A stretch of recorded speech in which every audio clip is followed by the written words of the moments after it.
கோவை மாவட்டம் மேட்டுப்பாளையம் அருகே பொதுமக்களுக்கு இடையூறாக காம்பவுண்ட் சுவர் அமைப்பதற்கு எதிர்ப்பு தெரிவித்து அப்பகுதியினர் போராட்டத்தில் ஈடுபட்டனர். பெரியநாயக்கன்பாளையம் அருகே உள்ள பிரஸ் காலனி பகுதியில் மத்திய அரசுக்கு சொந்தமான இடத்தில் 30 ஏக்கர் பரப்பளவில் வெறிநாய் கடி தடுப்பூசி ஆராய்ச்சி மையம் அமைய உள்ளது. இந்த மையம் அமைய உள்ள இடத்திற்கு அருகே உள்ள குடியிருப்பு பகுதிகளில் சுமார் 2000க்கும் மேற்பட்ட மக்கள் வசித்து வருகின்றனர். தற்போது ஆராய்ச்சி மையம் அமைய உள்ள இடத்தை சுற்றி காம்பவுண்ட் சுவர் எழுப்பும் பணிகள் நடைபெற்று வருகின்றன.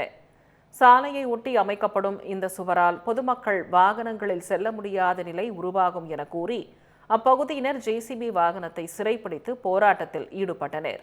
மேலும் பலமுறை மனு அளித்தும் அதிகாரிகள் எந்த நடவடிக்கையும் எடுக்கவில்லை என்றும் அவர்கள் குற்றம் சாட்டினர்.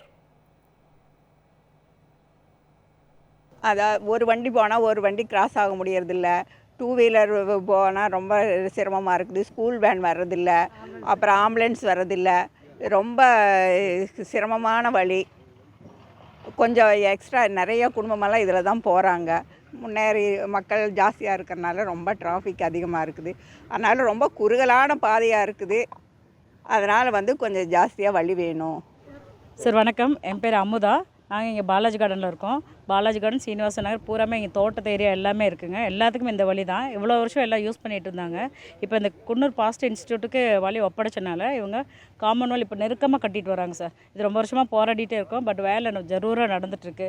இப்போ எங்களுக்கு எந்த வழியும் இல்லை. இந்த வழி அடைச்ச மாதிரி ஆயிடுங்க. எந்த வண்டி வாகனம் வரவும் வழி இல்லை. இப்போ எங்களுக்கு அதுதான் இப்போ வழி ஒன்று ரெடி பண்ணி கொடுத்தீங்கன்னா பரவாயில்ல. ஹோசூரில் கார்ப்பரேட் கால் டாக்ஸிகளுக்கு எதிர்ப்பு தெரிவித்து உள்ளூர் டாக்ஸி உரிமையாளர்கள் மற்றும் ஓட்டுநர்கள் போராட்டத்தில் ஈடுபட்டனர்.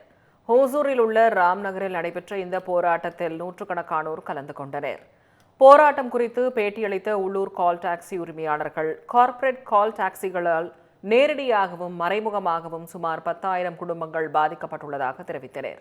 கார்ப்பரேட் கால் டாக்ஸிகள் குறைந்த வாடகைக்கு வாகனங்களை இயக்கி வருவதாகவும் இவ்விவகாரத்தில் அரசு தலையிட்டு உரிய நடவடிக்கை எடுக்க வேண்டும் எனவும் அவர்கள் கோரிக்கை விடுத்தனர்.